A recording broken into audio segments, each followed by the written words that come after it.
Look at all of the problems facing this Muslim ummah. Islamophobia, stereotypes, misrepresentations in the media. In many places, poverty. In many places, persecution and oppression. Persecution and oppression of Muslims, and persecution and oppression, in some cases, by Muslims. And the list goes on. When you think about it, it can get pretty overwhelming. Where in the world do we begin to find a solution? Now, it's a human tendency that when looking for a solution, you first look outside yourself. And this includes blaming others for our problems. And we're quick to ask, what are other people doing wrong? What are other organizations doing wrong? What are other governments doing wrong to cause us to be in the predicament that we're in? But what we should also be asking is, what are we doing wrong? There's so much ignorance in our ummah.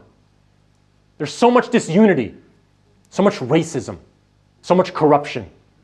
And so what do when we have these problems? We raise our hands to Allah, and we plead, and we pray, and we ask Allah to help us. We ask Allah to change our condition. But Allah so famously in the Quran tells us, in a verse that everyone here I'm sure knows, that He will never change the condition, the grace which He bestowed on a people, until they change that which is in their own souls. So the onus is on us to make a change. We have to make a change first. So what is it? What is it that we can change?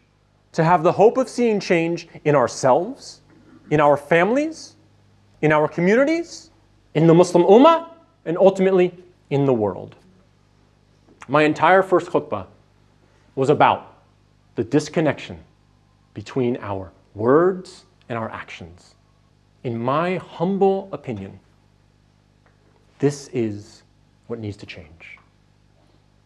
It's not the only thing that needs to change. We've got a lot of issues. But in my mind, it's paramount on the list.